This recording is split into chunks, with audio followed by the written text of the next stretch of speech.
This channel does not promote any violent, harmful, or illegal activities. All content provided by this channel is meant for an educational purpose only.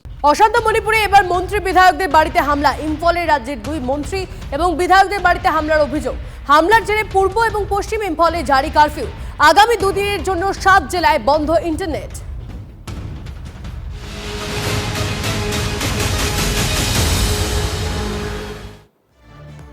দিকে দিকে tab জালিয়াতি আর নাম জুড়ছে একের পর এক জায়গায়। এই মুহূর্তে আরো একটা ব্রেকিং নিউজ আছে, বিগ বলে দেখাই আপনাদেরকে। ট্যাব জালিয়াতিতে এবার ট্যাব জালিয়াতির কাণ্ডে নাম জুড়লো আরামবাগে। যে খবর আসছে আপনাদেরকে এই মুহূর্তে জানিয়ে রাখি, বেশ কয়েকটি স্কুলের পড়ুয়াদের টাকা গায়েব হয়ে গেছে এবং এক্ষেত্রে এবার নাম জুড়েছে আরামবাগে। ট্যাবের টাকা ঢোকেনি অ্যাকাউন্টে। সূত্রের খবর, বিদ্যালয়ের দ্বাদশ শ্রেণীর পড়ুয়াদের ট্যাবের টাকা অ্যাকাউন্টে না ঢোকায় বিদ্যালয় কর্তৃপক্ষের সন্দেহ হয়। এরপরেই তারা নির্দিষ্ট পোর্টালে গিয়ে লক্ষ্য করেন ওই পড়ুয়াদের ব্যাংক অ্যাকাউন্ট নাম্বার এবং আইএফসি যে কোড, সেই কোড পরিবর্তন করা হয়েছে। বিষয়টি জানার পরই গোঘাট থানা এবং হুগলি ডিআই অফিসে অভিযোগ জানানো হয়। দাবি বিদ্যালয়ের প্রধান শিক্ষকের। সেই সঙ্গে হুগলি সাইবার ক্রাইম দপ্তরেও অভিযোগ জানানো হয়েছে।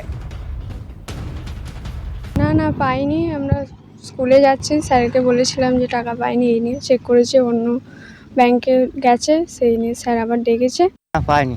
কেন, কি হয়েছে সমস্যা আমরা নিজেরাও সেটা জানতাম না কি হয়েছে না হয়েছে। স্কুলে যে জিজ্ঞাসা করলাম, বললো যে বাংলা শিক্ষা পোর্টালের যে আইডি সেটা হ্যাক হয়েছে নাকি, তার জন্যই টাকা পাওয়া যায়নি। একজন স্টুডেন্ট ক্লাস 12-এর, তাদের বেনিফিশিয়ারি রং বেনিফিশিয়ারি হয়েছে, তাদের টাকা অ্যাকাউন্টে ঢোকেনি। সেটা আমরা জানলাম আমাদের আগস্টের 30 তারিখে। আমরা ওদের সমস্ত ডকুমেন্টস আপলোড করেছি বাংলা শিক্ষা পোর্টালে। তখন আপলোড করার পর, মানে তার আগে আমরা বারবার ওগুলোকে চেক করিয়ে আপলোড করেছি, কিন্তু আপলোড করার পরে নাকি তাদের অ্যাকাউন্টগুলো চেঞ্জ হয়ে গেছে।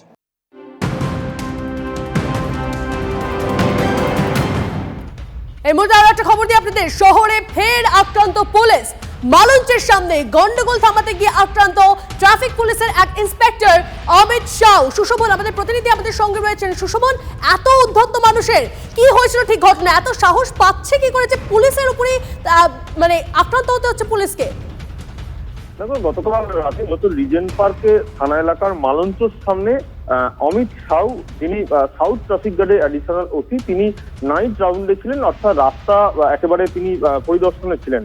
সেই জায়গায় স্বাভাবিকভাবে বেশ কিছু লোকজন একজন ব্যক্তিকে মারধর করছিল এবং কর্তব্যরত পুলিশ অফিসার তখন সেই গাড়ি থেকে নেবে এবং সে কেন মারধর করছে সেই কথা বলতে গিয়ে মূলত যে মারধর করছিল তাকে সেখান থেকে উদ্ধার করার কাজ শুরু করেন।